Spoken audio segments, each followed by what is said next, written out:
In three, two, one. What's up, everybody? Welcome to the Radical Roots podcast, where we dig deep to reach high. And of course, it's always progress through action. We are LIVE Live, and I'm your co host, Payron Baxter. I'm your co-host, Ram Sandoval. Hello, everyone. And this is episode what? Where are we at now, Rom? Episode We are at episode 16. 16. Old enough to drive. Oh, is that the sound of the 16-year-old? I don't know what's going on there. Um, no, welcome, folks. We are 603 days until the midterms, so almost there. It has been a fantastic journey getting to this point. It's been like 17 years. It's like that scene on Interstellar where they're on that water planet, and like every minute is like 7 years on Earth. I feel like I haven't talked to you only since last Sunday, but there's been a torrent or a wave of news since then, and it's like, man, we, I haven't talked to you in 100 years. Yeah, I mean, I can't believe it's only been a week. I know we skipped Thursday. I was in Chicago on some business, and yeah, Thursday night came, and I wanted to hop on, but uh, I was like, you know what, I'm gonna appreciate this time.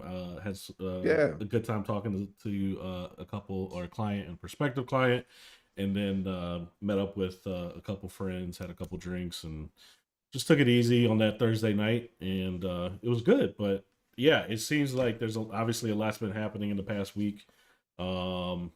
I know the big thing was the address on Tuesday. Yeah. Trump's address. I did not watch it. Of course not.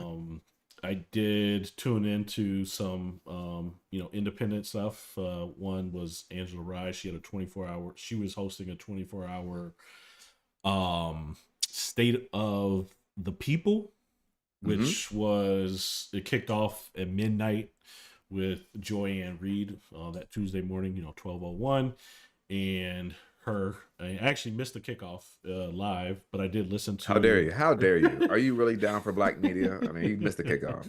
But I did have it on in the middle of the night and listened to it. Fell asleep with it. It was just good conversation throughout the day. Just kind of on in the background. A lot of positivity in terms of like things that we can be doing, strategizing, things like that. And then I think at the 9 o'clock hour, 9 p.m. during the address was it got real good. Joy Reid was back on, and yeah, they were talking about basically this is gonna burn down. I mean, not everyone was saying the same thing, but one of the things that resonated with me, especially Joy Reid, was like, it's gonna burn down. So how are we gonna rebuild it? What does that actually look like? Right. Right. And it was inspiring for me listening to that. Kind of motivated me, got my head in the right space. And then Roland Martin was the other person who had something going on during the address. And Roland Martin, he's got his network. I think it's called the Black Star Network, and he had 250,000 people on during this address. Crazy. And I tuned in. I was one of them. I was one of them. Yeah, it was crazy. It was like 200 something thousand. When I tuned in later in the night after the address, about 200,000, Crazy. and see, so Roland Martin and Angela Rye, I'm pretty sure they were both on CNN, maybe around 2010 or whatever, sometime in the last 20 years. Right, um, right. I remember watching CNN. Roland Martin was a contributor. Angela Rye was a contributor. So I think they were on around the same time. I know Angela Rye also was on Joy Reid's early shows on when she was on MSNBC early on too. So it is nice to see things kind of coming back to almost full circle. But yeah, I really appreciate listening to all the people they had. They had on so many different people and got so many different ideas, and kind of sent me into more of a strategic mode. So Yeah. If you weren't motivated after hearing both of those calls, you must not have a soul in your body, you know? And I think, as I said, on kind of our local North Carolina Democratic Party meeting that Dr. Kim Hardy put on for the last day of Black History Month, like it was a moment where like you felt galvanized with your people, strategizing with your people, understanding because as Black folks, we've always had to strategize, motivate, and activate. even if you didn't have political power. Think about our ancestors that were either in bondage, or folks during Jim Crow, or folks during time of segregation, all these different moments in time, the war on drugs, all these things that meant to dehumanize us, strip us from our power. We always found a way, and always had a way consistently, to strategize, organize, agitate, and educate. Because that's the only way that we survive here. And folks that don't understand that, they're having a different perspective, man. So I'm excited for this conversation. Yes, and that's all. And I think one of the things is kind of accepting some of the things you can't control. I think there's definitely things we can do to resist and things like that. But at the end of the day, the I think this Trump administration, it's easy to destroy something, and that's Right. clearly what they're doing. It's a lot harder to build something, Hmm. and this administration does not have the brain power or the experience to build something. I have no doubt that they can destroy, and they are in the middle of destroying, and they will destroy. And I believe that that is part of their strategy. I don't even know if I'd call it a strategy, Right. but Their end game. yeah. So the people that can actually come together, strategize, and build something are the ones that and it's going to take some time, Yeah. but listening to the people on that call, I have no doubt in my mind that those are the right people. And the way I felt was like I want to be part of that. You know what I'm saying? Like, Hmm. Hmm. and I think a lot of what's going to happen is going to be from the ground, going to come from grassroots. I don't think the Democratic Party is necessarily interested in uh, revamping and being the opposition party and the resistance party. I think they're the party of like No, no way. Where are you getting that from, Rom? That's so left field. What are you talking about? so I think if we look at what's happening, and I think Al Green, right? He was the first person to walk out of the address, or be kicked out, whatever you want to call it. But he was the first person to protest, and he stood up for Medicaid, Social Security. And I think I have there's an image of him. Yeah, put that image up, because I mean, I think this image of the good brother Al Green is really, really indicative of America. Um, you know, we have to remember to remember. And what I mean by that is, can you zoom in on that just a little bit, or is that, I don't know how big it's for the folks. It's There, big. there It's we go. bigger for the folks. Perfect. Perfect. And that's correct. Right. Because let's look at this picture here. We have Al Green, who is 78 years old, clearly born of the time of legalized apartheid in this country. In fact, I heard him on an interview about 4 weeks ago, randomly, speaking with Dr. Carr and Lamont King on Urban XM Radio, where he's saying that a lot of black folks, I've heard the same line of thought that, oh, back in the time of segregation was better off for us. We were better off during segregation. And I'm sure you've heard that argument. And he said, I lived through it. Let me tell y'all something. It was not better then.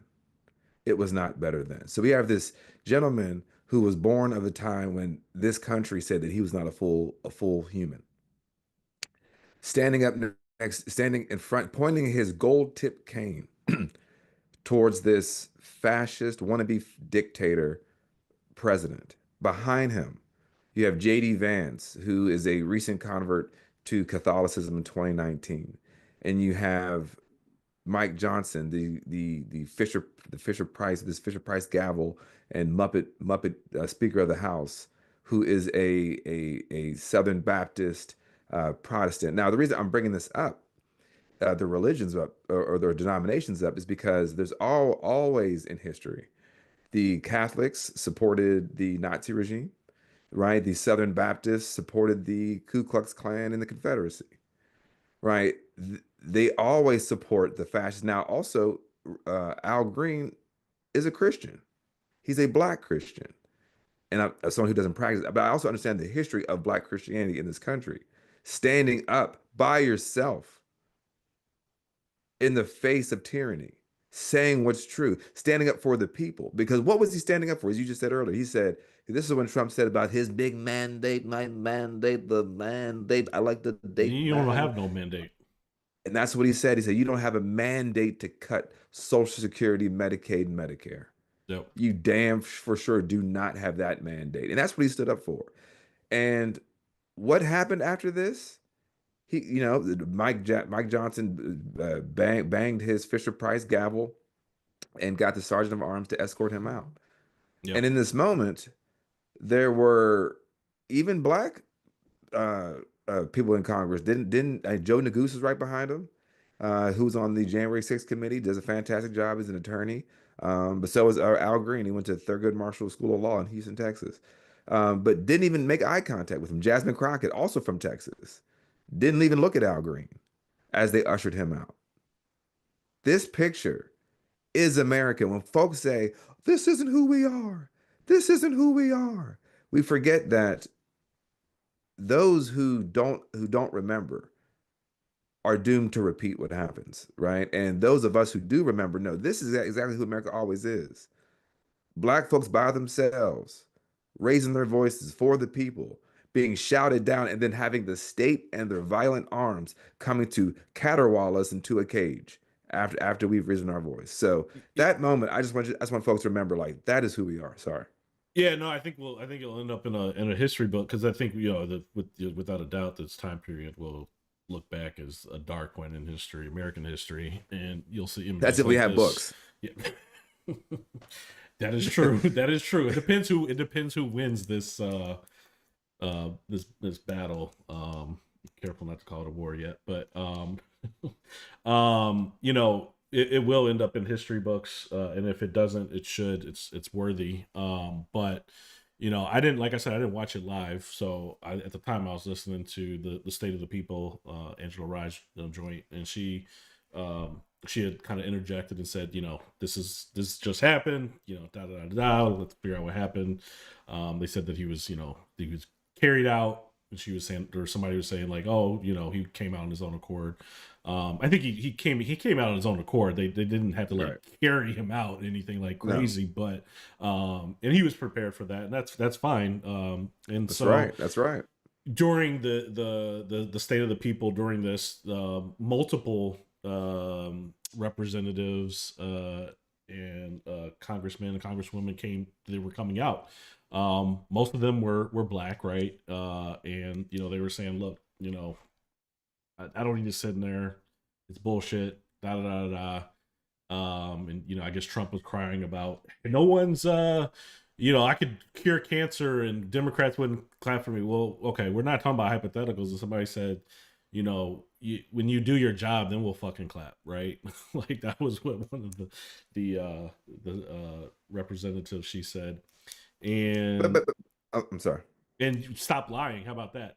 Tell the truth, Hmm. right? And that's the biggest Hmm. thing because I think that he told so many lies Right. that it was something. I don't even know what the total count was, but like that's all he does is tell lies. He gets Yeah. or I just mean, tells right. lies, and people believe it. His followers believe it. But fact checkers fact checkers. He could uh, have a whole economy of fact checkers just because of his existence. So Hmm. Well, I would like to just really quick have an aside, just to talk about this protest and what that looked like, right? Because it was, and I think it's also emblematic of where we are as a quote unquote opposition party, or as Noam Chomsky may call us, a captured opposition party, which is something to be used by the fascistic right because they understand that the opposition party will only work with inside of these parameters. And that will never actually work for the people. But let's look at it, right? So we had some folks in there. They had these ping pong paddles, as some call it. Some folks call it bingo paddles. And then you had some people wearing pink. And then you have Al Green, and then you had Jasmine Crockett, when she came out speaking with, I think her name was Elizabeth Booker. She's a black content creator, and she was like, "Oh, girl, I don't know if he's going to come together with a strategy for resistance." And I remember I commented on that post. I'm like, that's kind of the problem. It's all over the place. And fascism rises, authoritarianism rises when there's a fractured opposition. And I think that this resistance, this protest is a fantastic example of how it was, because when the women decided to wear pink, which is a fine idea, they spoke about that afterwards. They said, or before that, and they said, when we're wearing pink, this is our showing of who we are as women, and this is a statement for our rights as women and our bodily autonomy. And when you wear pink, pink is power, and that is going to be illustrated by us wearing pink.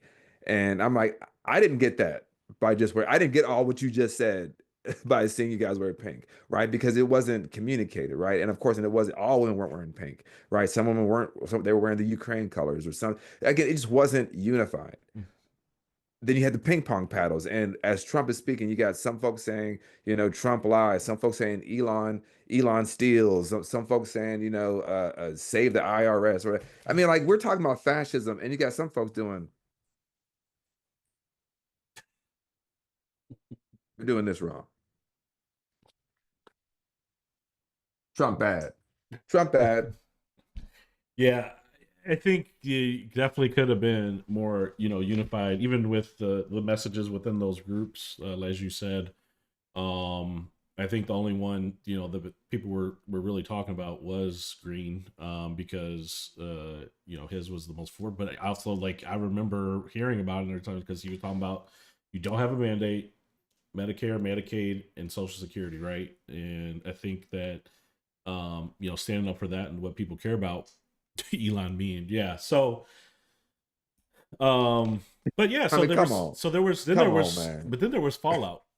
There was some fallout, right? A little bit of, you know, what happened afterwards with Well, with Al Green, or with yeah, just the State of yeah, the Union, or yeah. or With Green, what did they punished him? Yeah, there was a congressperson from Washington. I do forget his name, don't really care. He's a Republican, and he said that, we got to have decorum. We got to have this respect, y'all. We got to respect the respect. We got to respect the office. And you uppity Negroes talking back to our God Orange King is just not gonna happen. We just can't let that happen.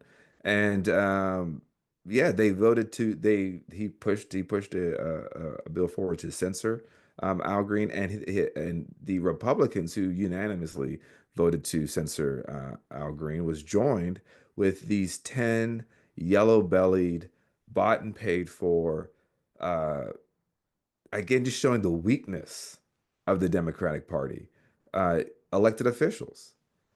And I know you won't say it's a war, but this is absolutely a war.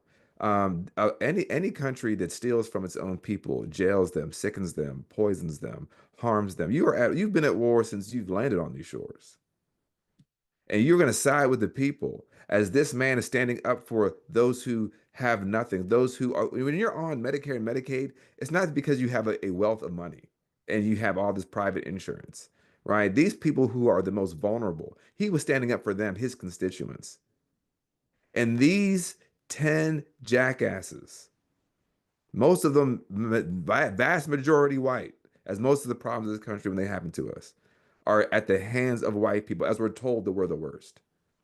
Just as in this example, Al Green, he's the problem. These 10 Democrats chose to side with the Republican Party. Right. And for what reason? You know what I mean? Like what did they really get out of that? And Well, Tom Swazi was on Face the Nation this morning, and he said, well, because it was what do you say? It was a strategic mistake, and you cannot he said interrupt the because they were president talking about, yeah, it was beyond the decorum of beyond the the decorum. yeah, Oh, and it was let now me we're grab my talking imaginary they pearls. they Oh, weren't talking about the things that matter, but yet he was probably the only one talking about the things that mattered. And literally. he's probably the only one that got his message across, from outside of Democratic circles and outside of the bubble. So yeah, I mean, it's and so there was another Green who yells and beyond the decorum of the Congress, and I don't remember her being censored. Um, but every year, this she's barking like a dog, Literally, saying something. just like Cruella de Vil. Yeah, and so yelling and her Bobert. and I remember, yeah, and I remember, I guess was some point, like I guess 10 years ago at this point, when Obama was giving his one of his addresses, and one of Joe Wilson. so you remember the names and everything, but you lie, and that was the most Yep. that was probably It was the one of the first first time. time, right? So Mhm. Republicans started it, and so yeah, it's just kind of a shame to see Democrats uh, be weak. I mean, they're like they just want you to be this moderate. So I mean, come on, man. Come on, man. What are we fucking doing here, man? Like, we're at a point where folks yeah, are going to die because they're not going to have access to health care. They're not going to have access to Social Security. Social Security keeps afloat 2/3 of our elderly population. 2/3. And it's math. And for these tax cuts they want to give to these billionaires and millionaires, it's mathematically impossible to get there without cutting Medicare, Medicaid, and Social Security. It's mathematically impossible unless they're going to touch the Department of Defense, which we know Elon Musk will not touch, because that's where his bread is buttered. right. So like this whole thing, Trump bad, Elon mean. Look, man, we are in a bar fight, and y'all up here talking about some damn decorum. You must never had to fight for your own rights, Tom Swazi. You must never had to stand up and you never had to be dehumanized in every room you've gone in, questioned, second guessed. I have as a Democratic Party chair by Democrats. So I know what that feels like, Al Green. And that meant something to me. And then the discourse and the fallout afterwards of that was just as, dare I say, reprehensible. Because in the chattering class, us regular folks who are not elected politicians, there was a split there too, dare I say. I mean, I said most folks were on the side of Al Green, but there's folks out there, oh, they're making a spectacle, and Al Green, and what is he doing? And, come on, he didn't have to do all that. And we can't sink to their level. And it's like, shut the fuck up. We're not in that moment. Yeah, I think I We are think not. I think the Democratic Party has just got the wrong people for the moment. I don't think the Democratic Party itself at a national level understands. Well, maybe they do, right? And maybe they do know who they're putting in these positions. Alyssa Slatkin gave the rebuttal. Who I saw where she had like it was like 250,000 people watching or something. I don't know like the exact numbers because but I think like no one really wants to hear It's a Alyssa terrible job. No, Slatkin. it's never great. But the thing is, to be honest, it's a shitty job. Anybody that does a rebuttal, it's never good, right? We got Marco Rubio when he went to go, when he needs to go grab that water, and he did that. You got Tim Scott. America is not a racist country. You have all that shit. Like it's never a good time. So I give her that. But it was her message. I don't know if you have that clip, but I it was her do. messaging, which I think was very concerning for us, is where the Democratic Party is going and what its leadership thinks it needs to appeal to voters. Yeah, so let's see if we got the right part here. President Trump loves to say peace through strength. That's actually a line he stole from Ronald Reagan. But let me Oh, tell you, after the spectacle that just took place in the Oval Office last week, Reagan must be rolling in his grave. oh, We all want an twice, end to the war in Ukraine. But Reagan understood that true Three. strength required thrice. America to combine our military and economic might with moral clarity. And that scene in the Oval Office wasn't just a bad episode of reality TV. It summed up Trump's whole approach to the world. He believes in cozying up to dictators like Vladimir Putin and kicking our friends like the Canadians in the teeth. He sees American leadership as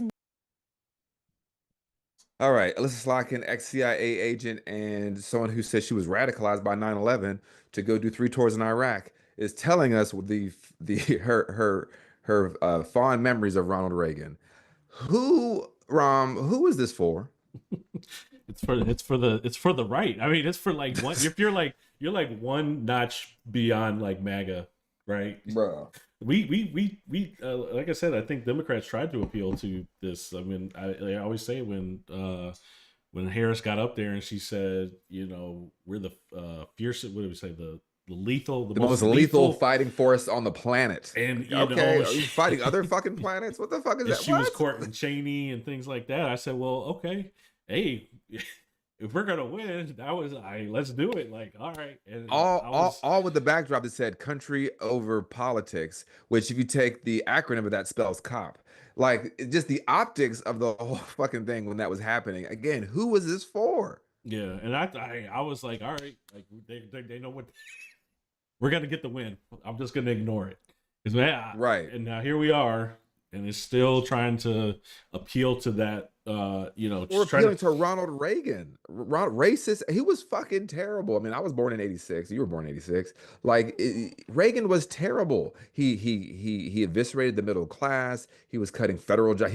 We had the was it the Patco strike for the flight the same thing we're dealing with now. The air traffic controllers. Mm. He laid them off. He cut funding for mental institutions, which actually sparked our homelessness crisis. So there is these memories of Ronald Reagan, and people like this do this. These people that do not represent the Democratic Party, they are Democrats in name, but at the end of the day, we have to, as Tiffany Cross said on that one clip we were talking about before the show, white supremacy is bipartisanship. Is bipartisan, right? Like white supremacy is bipartisan. There are folks that believe in the police, in his firm hand on the grip of the nation's most vulnerable. There are folks like her that believe in the way to crack down on people, to surveil people. And I just don't understand who this was for. She's dressed like, a galactic senator from Star Wars. I'm like, what is this? Yeah, and Reagan We also have demonized government too. Like he also shit on yes. government. Oh, the most dangerous words in America is "I'm from the government and I'm here to help." Like that was one of his famous lines, and he was a fucking racist. Don't forget him and Nixon were joking on the phone about the Africans coming to the United Nations, them saying they're just getting used to wearing shoes because they're monkeys. Right? When he was the governor of California, when he was trying to scare folks about the Black Panther Party, talking about the jungle paths in California when he was Barry Goldwater's mouthpiece in the 1964 convention, and he was saying that if we integrate hospitals, this is where we get this Marxian language. He said there'll be nothing more than medical socialism or medical Marxism, excuse me. So all of this is who Ronald Reagan was. And he might have believed it, might not have believed it because I know he had dementia at the end. But at the end of the day, he was an apparatus of the white supremacist arm of the Christian right that we're dealing with now. The same motherfuckers that Mike Johnson and JD Vance and Donald Trump all represent, that Reagan was the predecessor of that. So for her to go up there and say, "I'm so glad Ronald Reagan was the president when I was a little girl," who was not good to my grandmother? Ronald Reagan. You know who's not good to my grandfather? Ronald Reagan.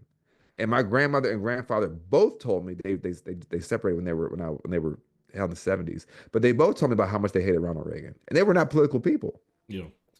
So let's I don't know. I'm sorry. Go ahead. I just think Democrats should just keep picking the wrong people from the moment. I mean, even when I'm not saying that they need to just say fuck you Trump or slap the shit out of them live on TV. I'm just saying like there is like I keep saying, this is energy that can be captured where the Democratic Party, how many Democrats or people who voted have no idea how people organize in a community and know what a precinct is. You can see up here and say like, okay, go to your local town hall, organizing your precinct, do all this stuff. Here's some things you can actually do, right? And there's people that are doing that and saying that they're going to town halls, they're speaking up. They're going out and protesting, but it's not coming from anyone at the like Democrats at the top. Correct. Yes. They're afraid to say these things because they're like, well, what's correct? And it's like, well, what's my leverage? Like your leverage, just because what you can do in the House as a leader within the party, you can actually energize people. Correct. Actually motivate them and help to give them something to do, right? And capture that energy and organize and then you can build some leverage, right? Because That's right. we got That's right. five special elections, 3 in the House, 2 in the Senate. I'm not saying that they're Democrat, but Sure. you know what? Let's get started. 2026 is coming up, right? Let's get started. Let's figure it out. And there's things that energy is not being captured, right? And people are like trying to figure out what to do. Democrats want a fighter, like they want somebody who's like a fighter. Yeah. And you could do both. You could come out with your 20-point plan, and there's the way I see it, there's 3 fronts, right? At least, or kind of generally speaking, right? You got the government itself, so you got judicial, the legislative, right? That they can still. I mean, we kind of already have like one and a half branches of government right now at this point. Well, we got because the Congress kind of just capitulated all their power to Trump and Elon Musk. Then we have the executive. Then the Supreme Court's kind of like Amy Coney Barrett's like, well, welcome to the resistance, Amy Coney Barrett. I don't. At the federal level, I'm talking about state, like the state houses. Oh, okay, yeah. But there's sure, things, right, and even the judicial, like there's obviously there's federal. There's but even the SCOTUS, the Supreme Court is still, I don't know. I don't have a lot of. I'm not going to hold my breath. But right, it's still holding for now. You're not going to bet on that. But then there's the people, right? The people themselves, and the people can do things, right? Yeah, but I'm with you, and I'm with you on this. And I think my problem is this: it's like, what are you selling, and what are you representing? Yeah. Right? Because if we're putting it all on the people, and I saw those folks after they walked out of that joint statement to Congress on Tuesday, and they're like, call your folks. I'm like, to call you? Like, you are the Democratic leader, like, or not. I'm not talking about Hakeem. I'm talking about like a random congressperson who's like talking to some TikToker who's trying to get views, and rightfully so. We got to expand our message, but they're like, make sure you do that. And I'm like, to talk to you to do something. So, like, when you're telling people to go to town halls and to write these Congress people are now telling you back by your own social media or on some mainstream media platform to call them. And I'm like, it's this circular, this snake eating its own tail. And it's like, y'all need to do something different. You got to flip a fucking table. You have to get angry. People do want to see anger. Yes. And if anybody's saying, oh, I need decorum, while people are dying and starving and all these things, then like that's their problem. And I guarantee you would galvanize the base if they did that. Yeah, I think the Democrats, one, they need a message that is inspiring, right, and where that does show that there's fighters, because those are the people that are gonna go out and help build the party and help get more people involved. It's not going to be the moderates that are like, trying to talk to their MAGA friends and trying to bring them in and waiting for them to be personally affected, right? We'll talk about that. Even when they're personally affected, they're still holding on to hope, like. So to me, like, Democrats need to have something that's inspiring, and their message needs to be on some Uncle Sam, we need you. It doesn't need to be Uncle Sam, but Uncle Sam, that one. I'll take that one. But like, hey, we need you, the people. You know what I'm saying? Right. Like, get involved, right? I don't know if I don't think the Democrats are gonna rise to the moment. I think there's people who identify on the left that are actually starting to build things and come up with a plan. I heard a lot of it on the State of the People. I'm sure you heard it on Roland's State of Our People, or State of Our Union, right? Like, people are planning, and the Democrats have a good there's a good chance that they'll get left behind, because if the party's fractured, it might have to burn down. And I hate to say that even as a Democratic Party chair, but like, I mean, I'm just using my life example of when I was up in Wilson, North Carolina for our winter SEC meeting. And if folks don't know, we had this internal fellowship program called the Ava Clayton fellowship program that was funded by the Democratic Party. It was in our budget. And this year, with all the anti-DEI stuff and during Black History Month, again, not saying it was a one-for-one reason why it got cut, but it was cut from the budget. It was cut from the budget. And thankfully, there is some external person out there who's going to donate. And then now everybody's like, see, what's all good. But in reality, as you know, as a Black person, I know as a Black person, it's like, it's still, that doesn't actually solve anything. Some external person is going to pick it up, but the Democratic Party had to cut that because of what? because of Allison Riggs's race. Like, sure, I get we have to fund that, but also she needs to fundraise on that. And also, we people need to be angry about that. People need to understand it was your Republican uncle, your Republican dad, your Republican husband that caused this, and they need to get up in their fucking faces. But if we're sitting here and we're stripping from those who have the least in this country, the most vulnerable, the most marginalized black and brown people, and folks who don't have any money, and take away their opportunities for something that we are not politically adept for, that is shameful. That is shameful. So in that moment, but it was brought up during our meeting, and it was addressed. It was addressed, Rom. I was very shocked very early on in the event. And they actually had someone who was not Anderson Clayton read this statement on it, and he was I believe he's of Middle Eastern descent or of an Arab descent. Mm-hmm. His name is Keon, but he read and he read this statement, and in the statement, and I remember it, he says that we must acknowledge the history of white supremacy in this country and in this party, and then they move on, right? They kind of give it lip service and move on, because in reality, if we're there's a lot of truth in what he just said. But if we're not dealing with it as okay, what does that look like in this party? Again, 60% of the party is people of color, 46% of the base is black, but yet we still have white people telling us what they know best for us. It's like, this is why you're losing us. This is why you're putting Alyssa Slotkin up. This is why we are listening to Hakeem Jeffries saying, vote your conscience, who doesn't want to disrupt his multi-billionaire donors. This is why we have people being, very uncomfortable to talk about these things that people of color have always, and women and queer folks and whoever, any of these structural issues have always been fine to discuss. And they're saying, but we're all Democrats, but can we just not talk about that? And I've been seeing a lot of this in our Facebook group and some of our things locally, where folks are saying, stop the infighting, and Democrats eat their own. But we got to be honest here. Yeah. The Democratic Party is really about 4 to 5 different parties, if we're being honest.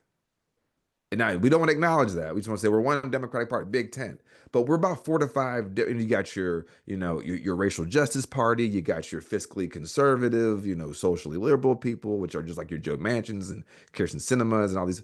But like, that's, it's not all one thing. Now, we know that, as I always say, the Republican Party is more homogenous. There are predominantly white men and patriarchal white women that support that party.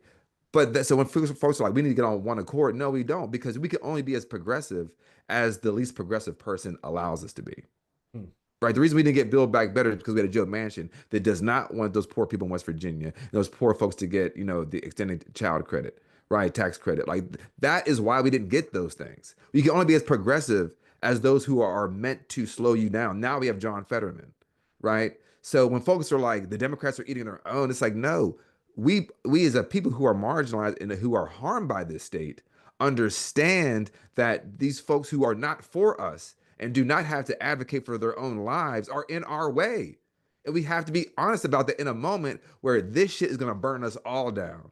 And if it burns the whole shit down, we didn't do that shit. The 80% and 92% for damn sure didn't do that. Yeah. Well, I think the reality is that this administration is burning it down.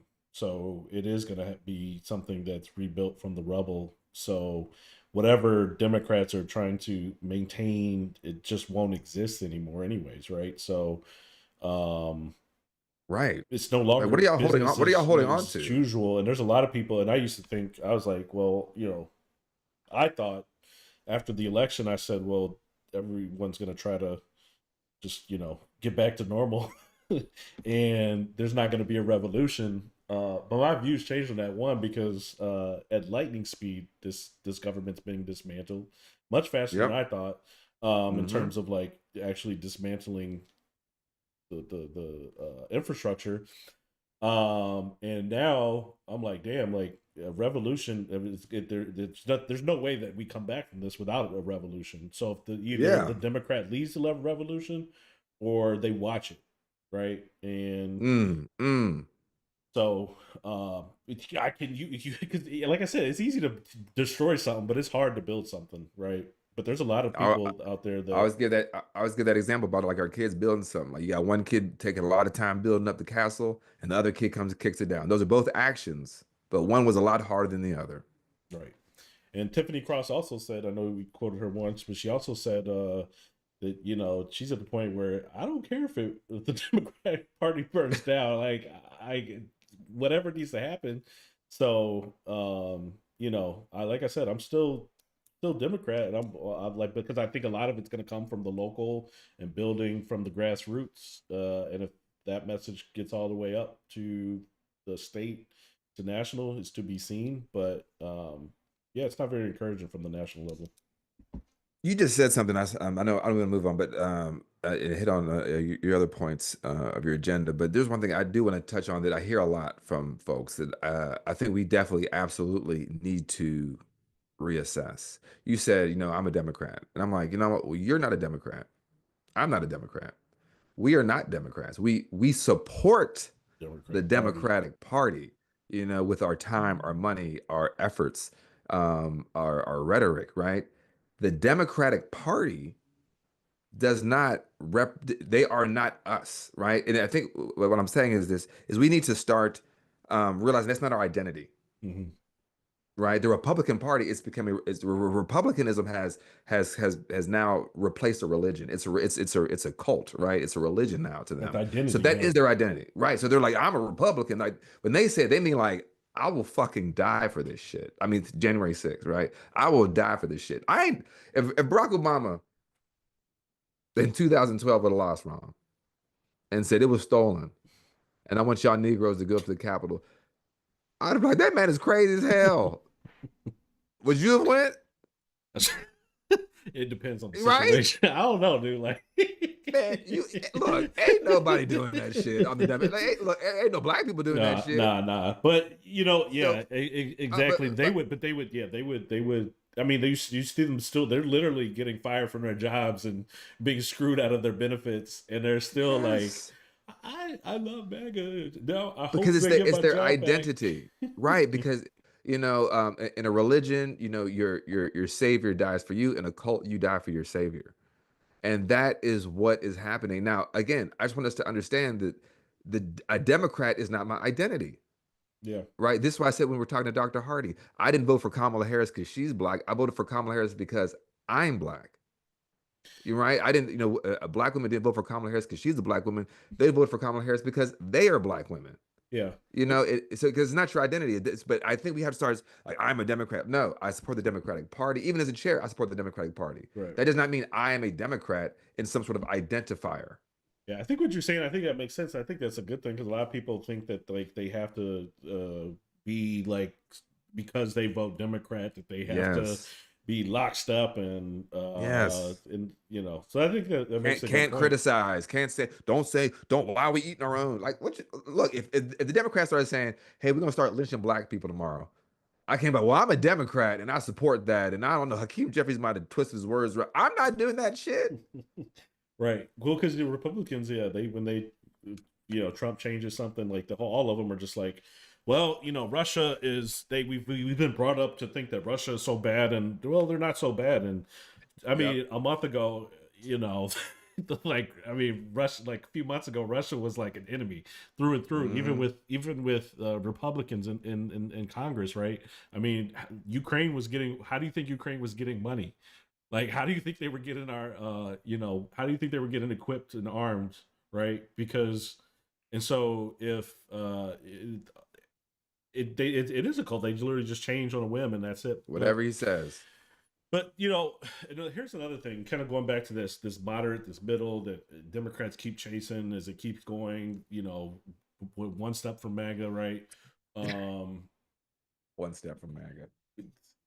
There's been so many more, like tens of millions more voters compared to 2008, 2012. And Trump was able to tap into people who didn't normally vote.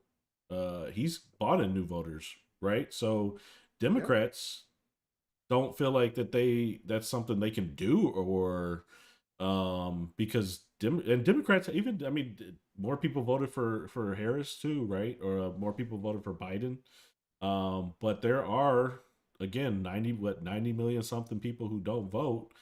So there is an opportunity to bring in new voters, but I don't think that that's even what Democrats are even thinking about. They're just thinking about trying Well, I mean, to recapture. what was the other news of this week? I don't know if this is on your agenda, but I don't mean to knock it off. Our, the quote unquote heir apparent to the Democratic Party started a podcast out in California. The governor of California, Gavin Oh Newsom, shit! and who did he bring on for his first guest? Was it Kamala Harris? Was it Barack Hussein Obama Jr.? Was it Joseph Robinette Biden Jr.?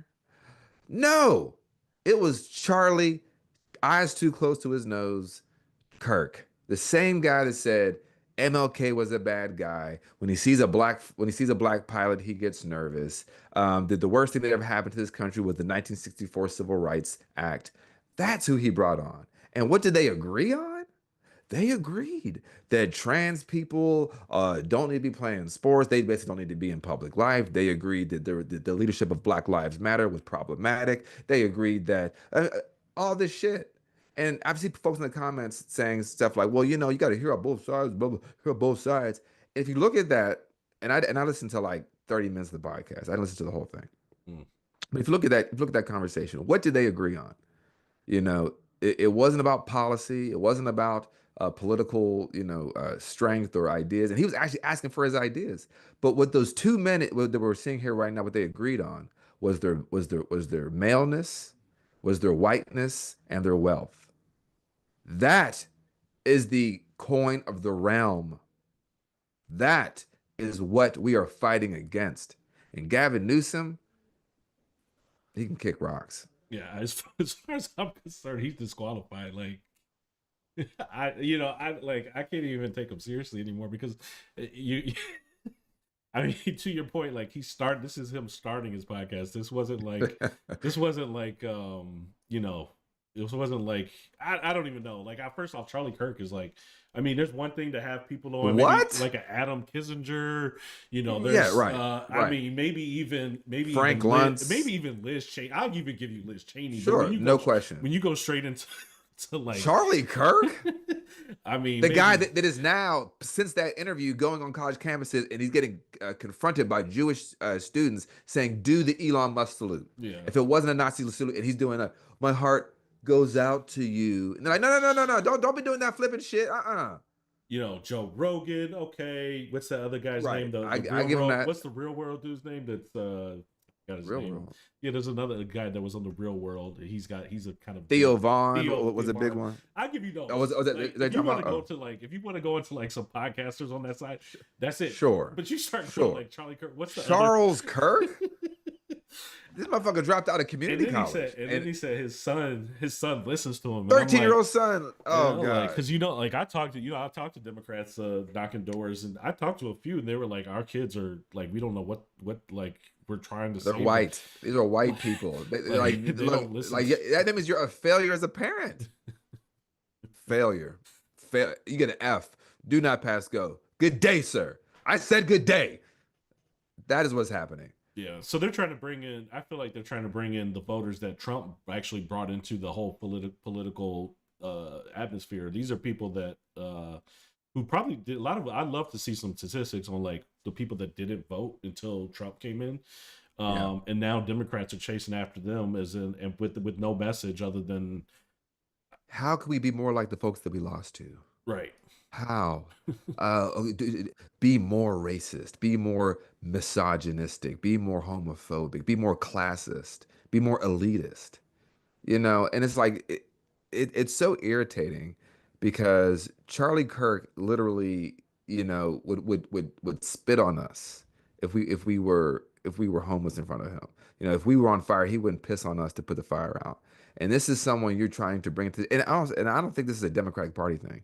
I think this is, mark my words, don't believe me now, quote me later. I think Gavin Newsom in 2 years, hear me out, Rom, we'll be 40, going on 41 at that time. I'm sorry. Wait. What in 2 years, hear me out, bro. Hear me out. Okay, I'm gonna bro. listen. Let me just listen. Hear me out. I get Gavin Newsom is going to take a hard right turn. He's already been doing it Well, when he chose to not raise when he chose to not keep the flags half mast for John McCain for Trump, right? When he's sitting here clearing out homeless encampments, throwing away these people their last picture of their family and just to quote unquote clean up California. What? Instead of investing in the resources that stop homelessness, he wants to do photo ops like the right does. So I'm just saying here he's been it's a long strategy, and by 2027, if he's not a hard right winger, I don't drink no more. I will gladly go buy you your bottle of your best whatever. Hear me well, out. who is this? Gavin Newsom's ex-wife. Who is she? Oh, Kimberly Guilfoyle. Oh yeah, who's Yeah, that? she was a Don Jr.'s ex-girlfriend. Okay, yeah. Where's she now? She's in the whole MAGA. Oh yeah. She. The best is yet to come. Yeah, that lady. Yeah, that fucking psychopath. That's who he used to be married to. You know what? He seems like her ex-husband. Yeah. So yeah. Anyways, Man, that's who we got right now, brother. I, And go ahead. I'm I sorry. was just saying, I heard Harris is bowling over the governor of California. Hey, That's I don't live there. probably sooner. I don't live She's. there. I think she's. I don't live there, I, man. like I said, Just what they do. I told you, I don't think she can shake that moderate persona that she built, but it'll probably work in California. I just don't understand. And I really want someone to explain it to me. I know we've had Woodson Bradley do her whole, I think she did like a 5 minute treatise on why moderation is the most sexy thing on earth. Even our state chair just put out a video about why, like, you can't be mean to the Trump supporters. Um, what That's fine. Val, You don't have to what, be mean to when they if they you want to capture them, whatever. But you don't need to make a preemptive video. Just bring them in. Like there's no energy in the middle right now. No one's energized in the middle. The people in the middle don't. The people in the middle, whether you're Democrat, Republican, Independent, they don't care about what's happening. They're just kind of like, because you know why though? You know who's in the middle, like squarely in the middle? The people who are least affected. Like, right? So like, right, and right. they typically they're The white. The ones white. the comfortable people, Yeah, the comfortable or the low information people. right. So like, like there's nothing there to capture. Like, right? You don't build your party off of people who are just like Who they don't want show up. anything. They just show up to vote. They don't even know who you are till they don't even know who you are. Period. Right. And I think, but like in a time of true rep, excuse me, or a time of true Republican extremism, who are actively harming people, erasing people, erasing pictures. I don't know if you heard about the plane that dropped the bomb on Hiroshima and Nagasaki, the Enola Gay. They must have done some control F thing and they erased the picture because the word gay was in it, but that was someone's name.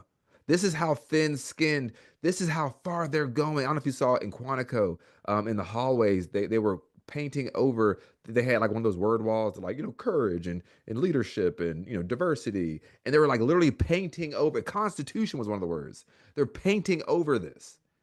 That's how far these white Christian nationalists are going. And you're telling me the best response to this is not to match their fucking energy and say, you thin-skinned piece of shit, racist motherfuckers, you have no place in this country. But Right. no, it's to moderate towards them. I mean, what They are just we want us talking to about? roll over and take it, right? Like, Right. even though we're being attacked as black, brown, any minority, Hello. LGBTQ, even, I mean, it's hitting veterans now that they want us to like keep taking it. And it's like, well, people, like I said, people are going to die over it. People want us to wait till 2026, just if we make it to 2026, If we make it to until like for the next 26 a weeks. free and fair election, right? Because the time Right. voter suppression, the time all kinds of new laws preventing people from, all kinds of things, the time gerrymandering, all of these things, it's like, you guys are acting like this is business as usual. It's not business as usual. Like, private companies can't even have a diversity goal. They can't even hire who they want. They can though, but they can. That's the bullshit. Like, And I was telling my Well, wife about this because she works in DL. Like you can. It's these companies. They always wanted to get rid of this shit. mhm. But like the fact that we're in this moment where they could spew vitriol into change. They're trying to change the culture because they're so afraid of being replaced. Because what they say in 10 years, the demographics will be majority minority, which we need to change that. It doesn't make sense. How you be majority minority, but you're the majority? It doesn't make sense. But this country will be majority minority. And that's what they're fighting against. And we're sitting here listening to these people saying, be moderate. They have a knife up to your throat. And you're telling me the best thing to stop that person who's about to slice your throat is to write them a sternly worded letter to get that knife off your throat? Would you do that in real life? No, you would claw, scratch, Right. bite, spit, kick, punch. You would do everything to get that knife off your throat. But we're saying, please, that knife's on my throat. Let's try to appeal to the knife. Have we thought about that? Have you thought about being knife-like? Right. And then, they're actively, like, to your point, they're actively erasing history. And It's this a war, man. like, it's like they don't even want you to know that non-white people existed in the military, that they actually Oh fought and yeah. died, that they actually fought and died, that they accomplished. Only people. And I guess on the outside they're still trying to sugarcoat it and pretend, but like, are you really like believing what they're telling you? They are, and honestly, some Dems are, some white Dem, because I think that's what we got to be honest about. There's some white Dems who, again, Democrat was their identity, and as long as they weren't Republican, they thought, I'm not a racist, I'm not a sexist, I'm not a bigot. But as Tiffany Cross said, white supremacy is bipartisan. And now they're at a point where they were getting challenged, and they're like, hold on, all this white supremacy talk, and I used the wrong pronoun, and all these things that are making me feel uncomfortable because I, in my mind, had imagined I've been fantastic because I've always voted Democrat, or I just started voting Democrat in 2020, which a lot of these people are. Be very clear, they were not. We've been voting, me and you've been voting Democrat longer than these people who are telling us the right way, the right way to move forward, right? So we're not having a honest conversation about, like, again, who's on the chopping block and and what they're doing. So they're asking us all to just, as you keep saying, bend over and take it, or fall over dead, or just accept this. And I will not Play accept dead. this. I'm going to be Al Green. You got to take my ass up out of here for Right. real. And that's why that moment really motivated me, because you're going to take my ass up out of here. Yeah, play dead. I Well, will I will always have a mouth full of truth and a heart full of justice. And if that is too much for y'all, to hell with this party. that's what's up. And that's the energy that a lot of people have, man. And or they're people who just they could be, that energy can be tapped into. So a lot of people feel that way. But like I said, in the middle, there's no energy. I'm gonna play a clip. James Carville, he keep playing play dead. Oh, that fucking human According alligator. to him, by the end, we got 21 days before the Trump administration collapses. So, hey, if he's right, I'll be the first person on here. Like, I'm sorry, James. James, you are the master strategist. I will. I'll say your it. Clinton years are you were They were valuable. So You're a sage. You're a soothsayer. But yeah, it's I think it is. And we've had some young folks on here on as guests in the past month, who I think the young, we need to listen to the young folks, right, and figure out how to energize, and a lot of them, what they said is we need to listen to the people. And go where the not young people strategies. are. There's some I'm gonna let you play this clip in a second, but like there's some protests or some things that have been happening for the North Carolina Democratic Party, and in our SEC group, it was actually Anderson Clayton that posted this. It's coming up in I think next week, and it's on Wednesday at noon. Wednesday at noon. And I just said, hey, and I said in a comment on the post, I said, hey, if we want the base to show up, right, Black people, who are working jobs, we are not as privileged to just be stay-at-home moms or stay-at-home people. Why don't we do this on a Saturday when folks can come out, or a Friday afternoon when folks could probably get off, but a Wednesday at noon in Raleigh? Right. Think about who can actually attend that. Stay-at-home moms, and then when you show up and the pictures get taken, they'll say, well, this is who are the real activists. These are the people. And it's a bunch of white people who, again, do not make up the majority of the party. And that's how the narrative gets told. And she responded to me. She said, well, our Allison Riggs thing that we did was on a Saturday. And I like your idea. Why don't you run with that with Dorian, blah, blah, blah. And I'm like, no, you're the leader. You're the leader. I said, you need to be, and I said this back to her. I said, you need to be going where the young people are. And if the young people aren't there, then this is sure to die. So I'm sorry, but I just want to just. Yeah, no, I hear you. and let me, because I'm going to show you what the, this clip, I'm going to run this clip of, let's see. I'm pissed off, Ron. Like we gotta wake up. Folks gotta wake the fuck up in here. Like we up here talking about some no. And now, veterans. Yeah, I just feel like I've just been swept up in a dustpan and thrown out. James Diaz started his job at the IRS office in Galesburg last April. First as a tax advisory specialist, then a few months later as a fuel compliance officer, a move he took as a promotion with a pay raise. This right here is my termination letter. A week ago today, Diaz was fired, receiving a letter from the Federal Office of Personnel Management. Here's where it comes. Taking into account your performance and in light of mission needs, the agency finds that your continued employment at this agency is not in the public interest. Diaz is a combat veteran. He served in the Army during the first Gulf War. After working as a truck driver and in manufacturing factories, he got his college degree in 2020. I am upset, mad, and just confused at how they could treat people who put their life on the line for the country, who put themselves in harm's way, can be treated like this. He says his OMP letter implies he was underperforming, something he calls a lie. This was my first boss's narrative on my performance. Diaz showed us his performance reviews. You consistently use your time or other duties assigned. You keep yourself constantly busy. No PM letter. He took pride working for the federal administration. I voted for Trump, but I still support, a lot of his policies. But I don't necessarily support the method that he's implementing them. Like, to me, there's no thought behind it. It's just chop and roll, and then we'll fix it at the other end. A lot of us didn't deserve this. No, And here you find Trump's Right, a lot. It was you. A lot. So who's the minority that did deserve it? And that's the fucking problem. This is the lie, and I don't know if you seen that video I made a couple of days ago or last week I sent to you about like the lie they keep telling people. It's like three different videos. And the last video is this guy, and I love his show because he be keeping that shit real, but he get real fly with the mouth. But he's just like, like the reason, that they done lied to y'all because they done told y'all that it's gonna be us. But what y'all didn't realize, they got to go through you first. Yeah, it would have been fine. They got to go through you first. If These wealthy people have always wanted to steal this bastion of money. They've always wanted it. But the thing is, as he said in that clip, y'all on them stamps. Y'all.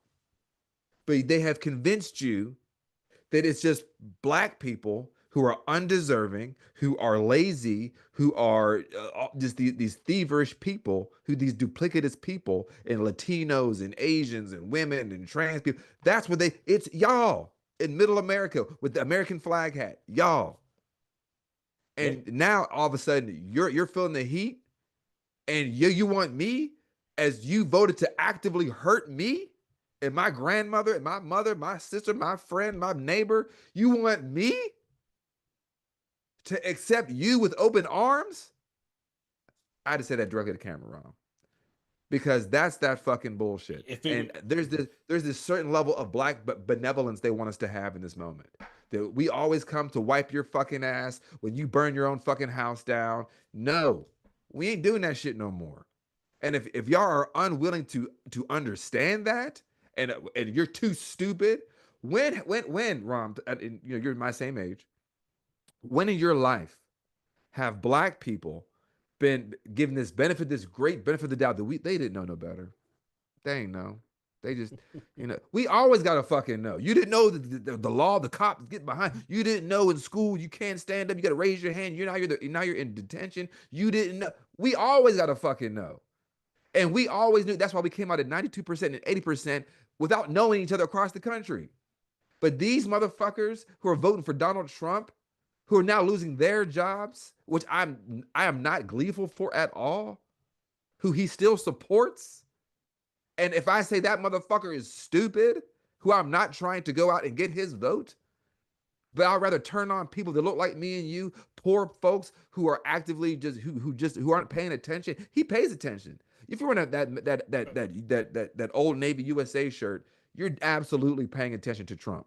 Yeah.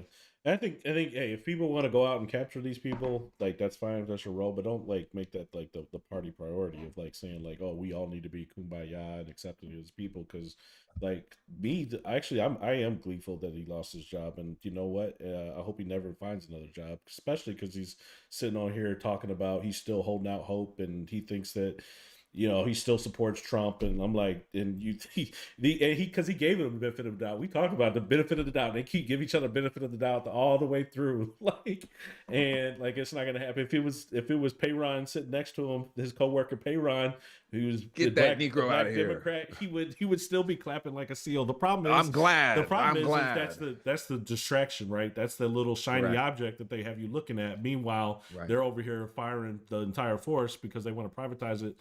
Billionaires want to get richer. That's the real motivation. So yeah, you were caught up in the crossfire and you still haven't figured it out. That's your problem. And and we're going to say as a leadership perspective that how dare we, as again, people who have built this country for free, for a quarter of a millennium, chattel slavery existed in this country.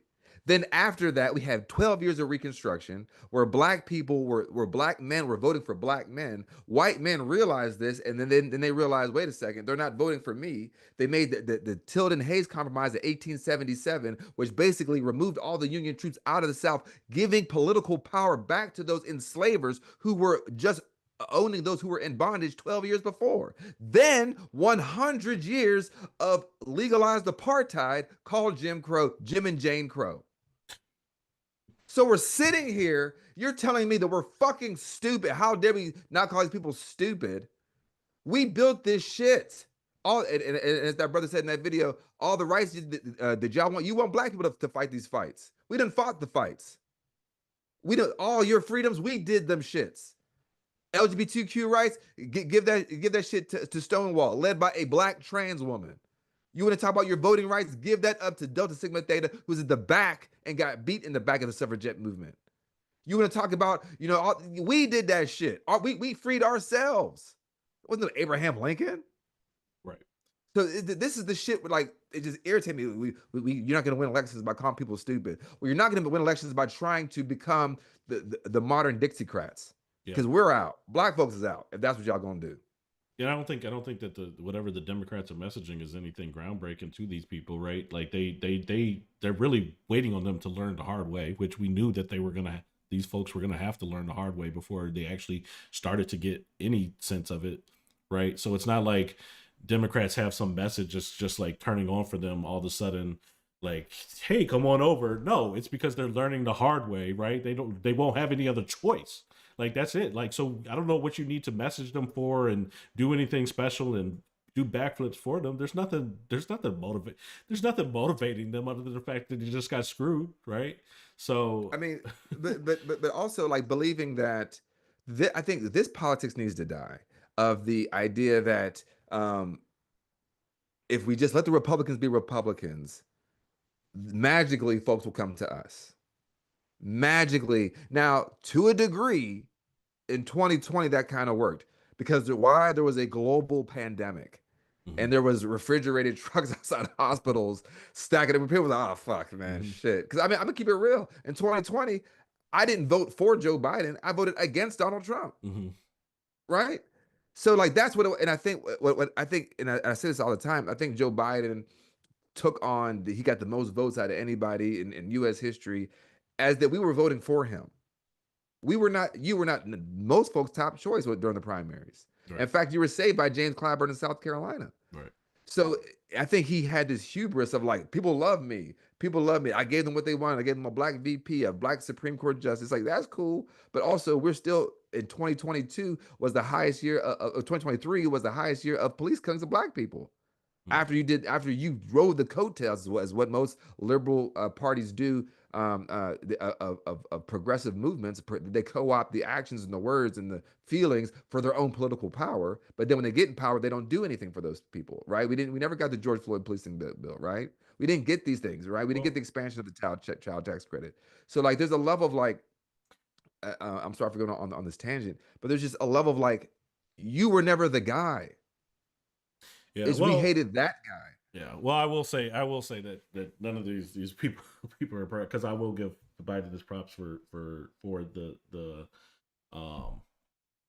Supreme Court justice, and for a lot of the federal judges. I think he put in more women, more black folks than any other president in history. Those are things that are mattering now.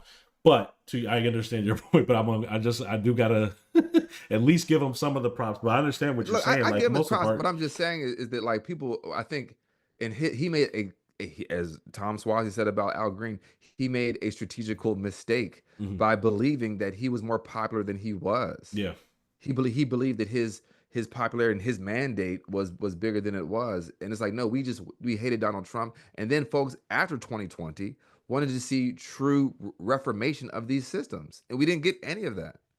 And how dare you say, well, you just got to take these crumbs we're going to give you.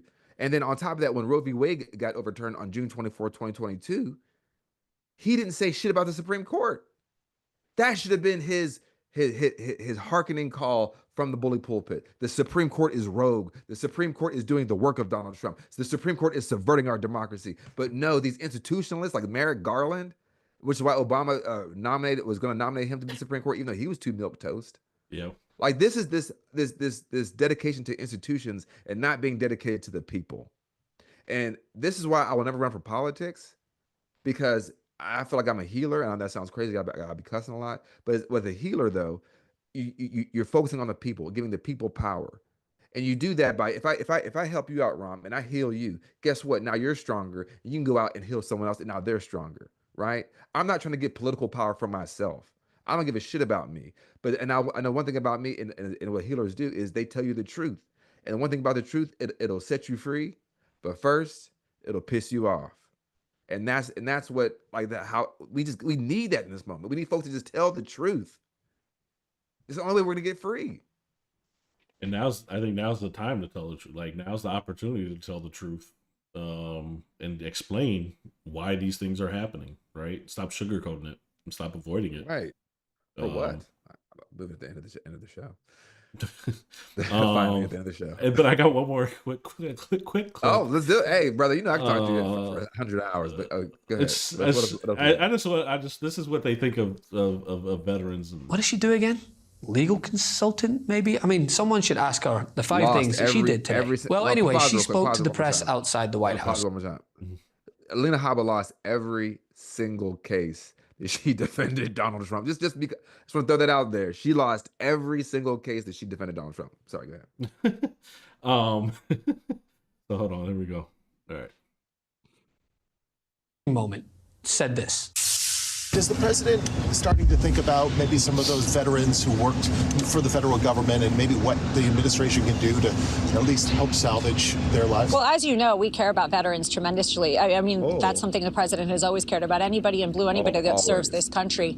But at the same time, we have taxpayer dollars. We have a fiscal responsibility to use taxpayer dollars to pay people that actually work.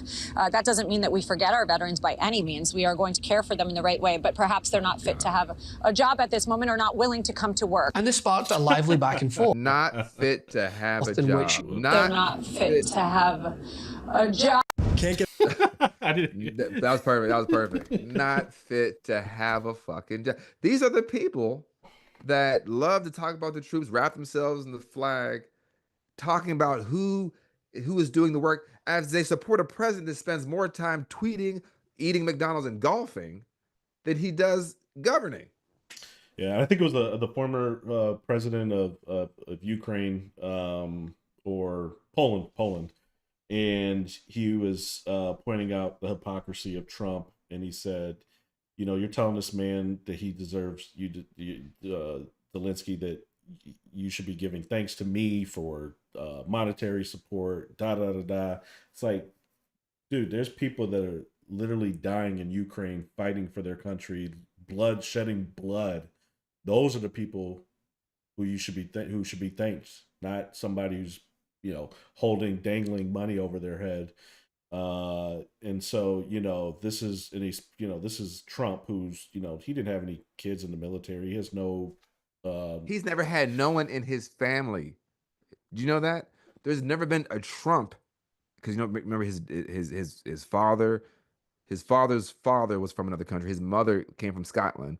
There has never been no one in his bloodline has served this country. Draft dodging, right? And he himself was a draft dodger. So multiple times, right? Five times. And so what I find hard to understand is how veterans are still saying like, this is my guy, he's cutting VA, he's so 30% of the federal government is veterans, right? So he's cutting their jobs, he's making it harder for them to get they benefit. Found out their DEIs. Said I forget which senator who said this, but they said one of his friends were, maybe I can't remember who it was, but he said one of his friends was he served with him, right, as a Marine, and he said, man, last week I almost took my life, and I called the VA hotline, and they said, well, we can give you an appointment in 3 months. And it's like, oof. And he's like, I wasn't planning to kill myself in 3 months. I was planning to kill myself last week. You know what I'm saying? And so like, these are like, and we know that the suicide rates about veterans are sky high, way higher than they should be, right? And these are people that we just kind of discard and forget about. But then you hug a flag and you talk about patriotism, and so like that's what I'll have a hard time understanding is like, what's the disconnect? Like that's what people should be talking about, as opposed to, I think the sad part is that, I'm always on the sociological tip, but we have to understand that, the United States military is an arm of the imperial core, right? It's meant to do the whims of white supremacy capitalism, right? To dominate, to take and extract resources. And they do all that through propaganda. They do all that through subjugation. I mean, I showed my son. I had a great uncle that was a Tuskegee Airman, and I may make a video about it one day.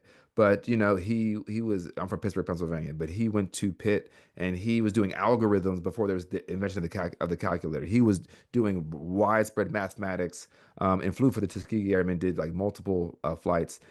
He spent one day with the Pittsburgh police, and in jail, not even in prison, in jail, and was and died and was murdered. We think he was murdered. But this is a country that it lauds those they send to war for those reasons, right? But then they don't care about those people, and dare I say that's also bipartisan, right? Because if you're in a war, that means that diplomacy doesn't work anymore. That means that your soft power, your strength, and all these things doesn't work. And Eisenhower warned us about this, about the military-industrial complex. He said one day it'll get too big for itself, and no one will be able to stop it. So we're pouring all this money into the DoD, almost $1 trillion budget. They ain't gonna touch shit with the DoD, man. And that budget is almost $1 trillion. They're not and they failed the last 7 out of 8 audits. No sort of Doge there. No Doge there.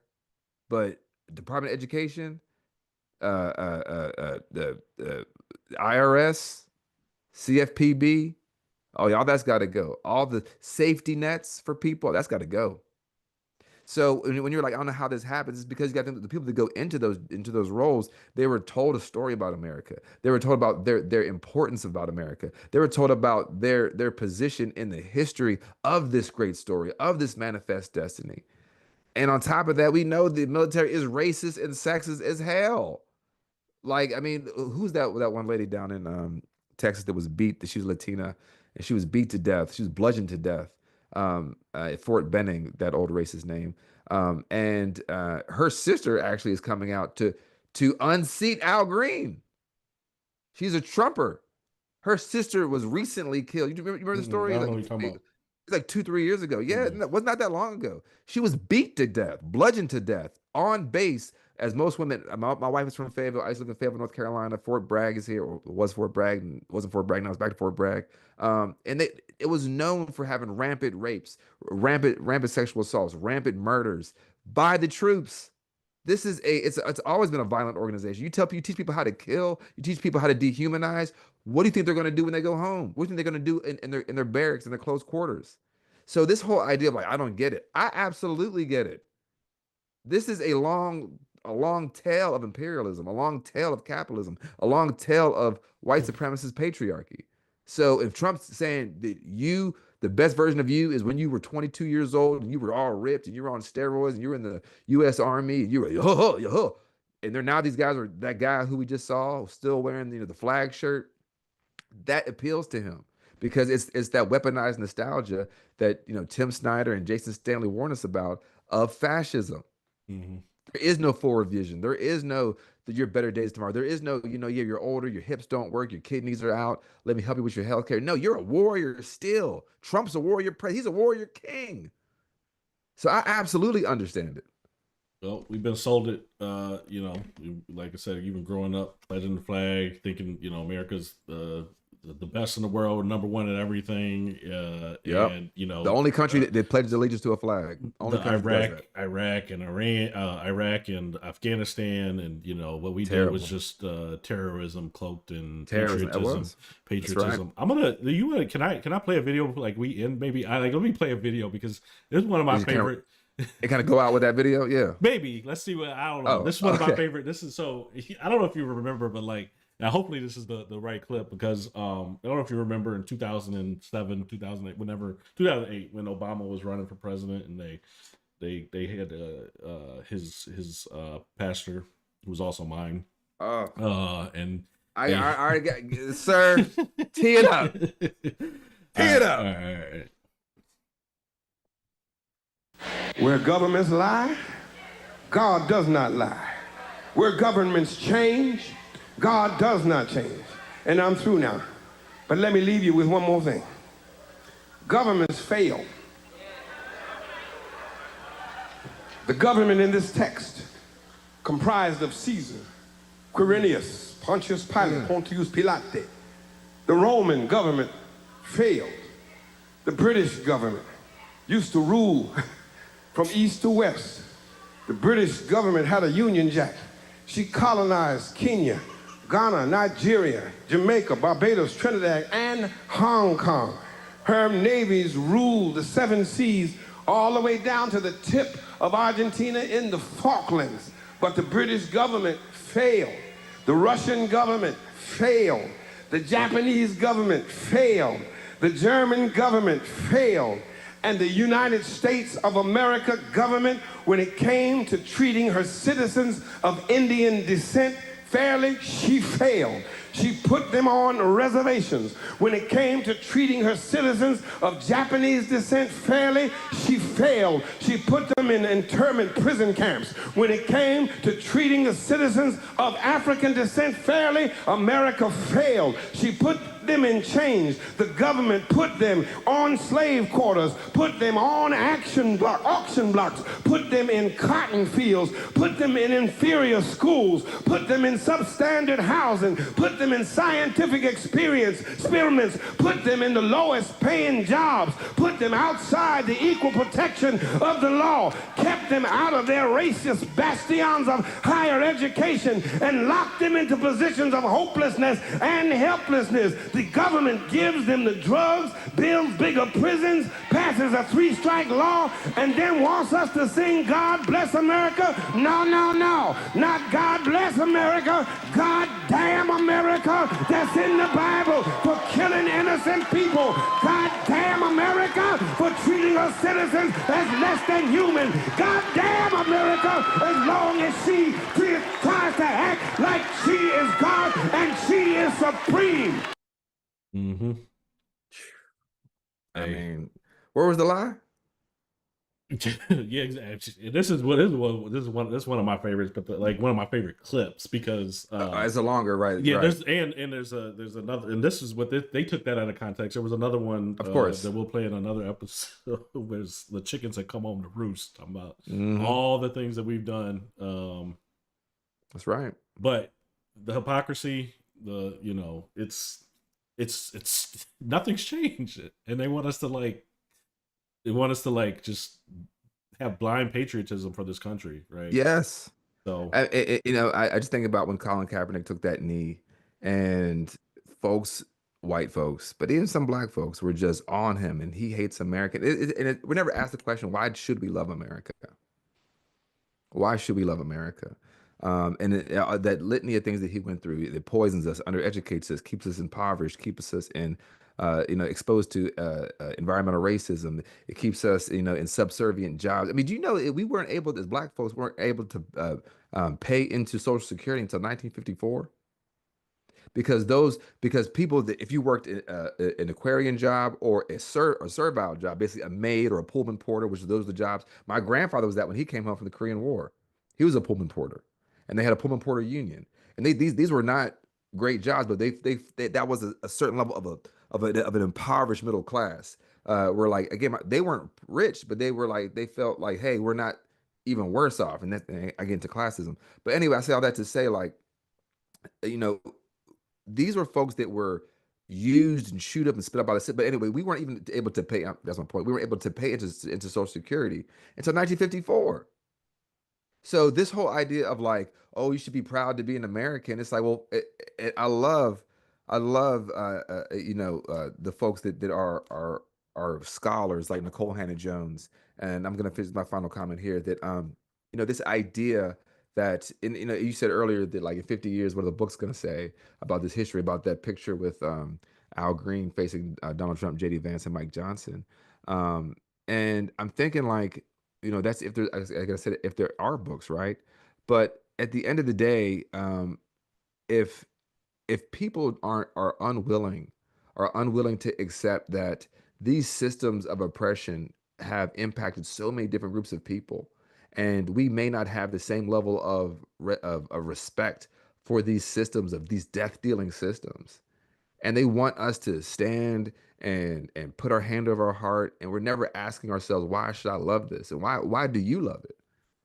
And the reason I may not love it may be the exact same reason. Right. And that's the fear. I even, again, it's bipartisan. These folks who are unwilling to accept that I love this country now, and I cry. I remember that this coworker I used to have. He said his wife used to cry every time she heard the national anthem. She would just cry. I was like, I mean, I'll never forget that. I was like, okay.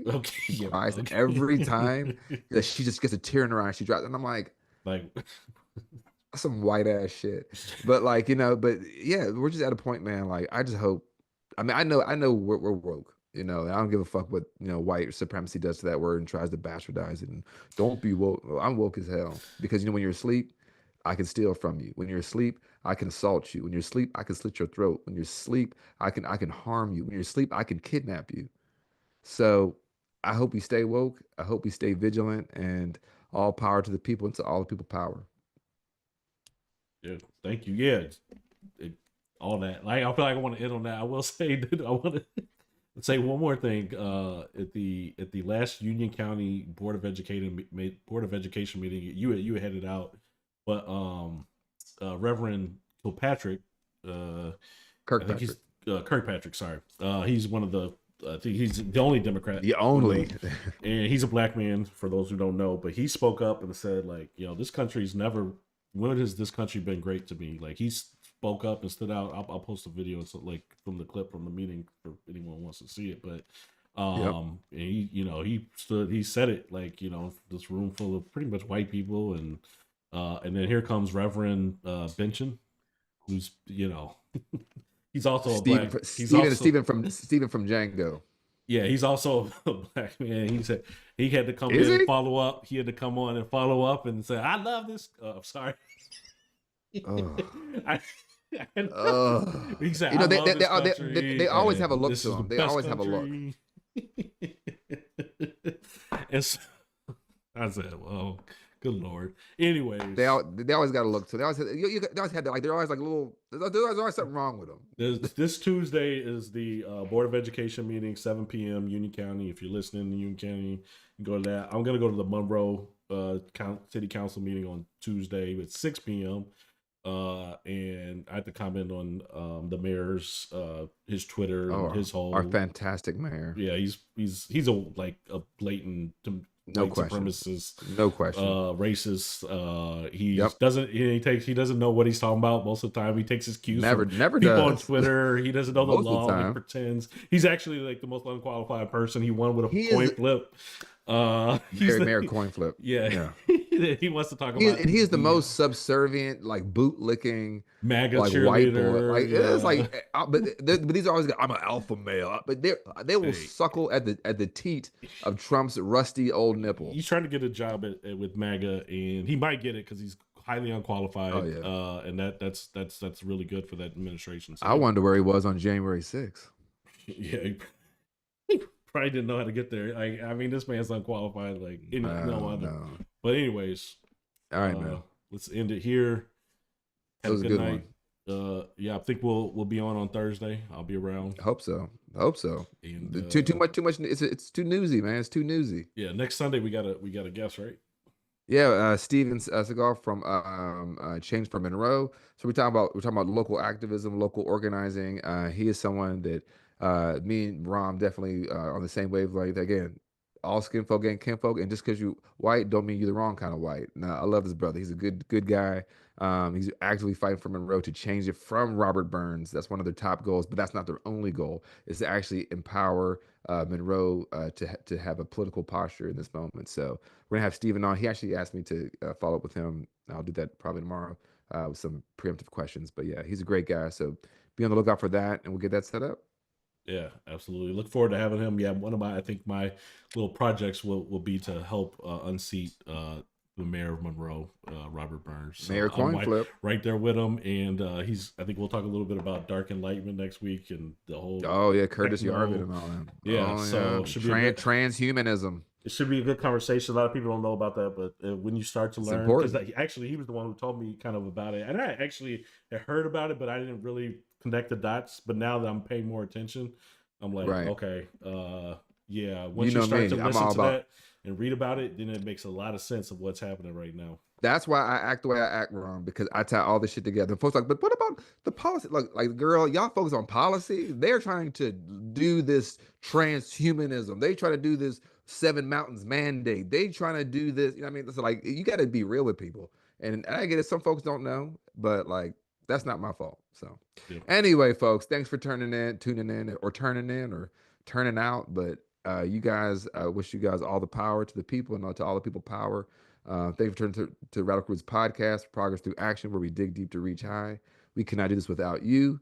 Maybe one day we'll get some merch, Rom, and start selling that. Yeah, somebody said they want some, and we got to get better cameras and stuff, man. We got to start investing in ourselves. Yeah, maybe I'll put up a one of those like donation things. But yeah, y'all. Like, subscribe, share, follow, so on and so forth. Appreciate you.